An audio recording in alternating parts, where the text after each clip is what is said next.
আসসালামু আলাইকুম রহমতুল্লাহ ওবরাকাতুহু। আজ 28শে সেপ্টেম্বর 2024। আজ হচ্ছে বিশ্ব বাঁশ দিবস।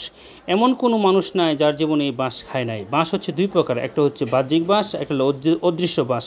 প্রায় সবাইকে শুনতে শোনা যায় যে ও মুখে আমাকে বাঁশ দিয়েছে, আমি তাকে বাঁশ দিয়েছি, আমার বাঁশের ক্ষতিপূরণ হচ্ছে 20 লক্ষ টাকা, আমি তাকে ক্ষতি করছি 20 লক্ষ টাকা, অর্থাৎ হলো অদৃশ্য বাঁশ। আর সাদৃশ্য বাঁশ যেটা আপনাদেরকে আমি দেখাচ্ছি, বাঁশ কিন্তু কোনো গাছ না, এটা একটা উদ্ভিদ, এটা একটা সবজি জাতীয় উদ্ভিদ।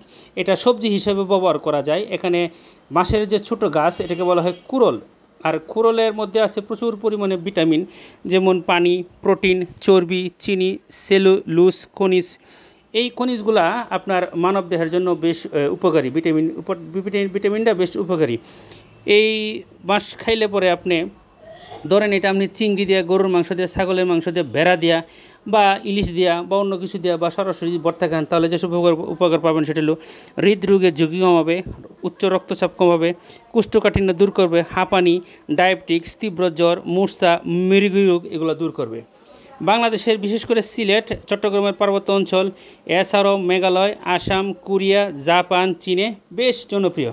এবং বাঁশ কিন্তু মানব জীবন অত্যন্ত গুরুত্বপূর্ণ একটা বিষয়। বিশেষ করে মুসলমানরা যখন মারা যায় তখন তার সাথে একটা বাঁশ দিয়ে দেওয়া হয়, অর্থাৎ কবরের যে বেড়া সেটা। আবার যখন জন্মগ্রহণ করে তখন বাঁশের ছাঁটাই দেওয়া বাচ্চাদের জন্য বিভিন্ন খেলনা, বিভিন্ন থাকার উপসামগ্রী বানায়। আবার যখন মারামারি কাটাকাটি লাগে তখন বাঁশ দিয়ে মানুষের মোকাবেলা করে। আবার এই বাঁশ দিয়ে ঘর বাড়ি সহ অনেক কিছু বানানো হয়। আমি বাঁশকে বাংলাদেশের জাতীয় বৃক্ষ হিসাবে চাচ্ছি, বৃক্ষ বলতে উদ্ভিদ হিসাবে চাচ্ছি বা সবজি হিসাবে চাচ্ছি। আবার কেউ যদি চট করে দেশে ঢুকে যেতে চায় তাহলে বলে, এই আসো খেলা হবে, বাঁশ রাখছি সরাসরি ঢুকিয়ে দেবো। কোন দিক দিয়ে জানি না।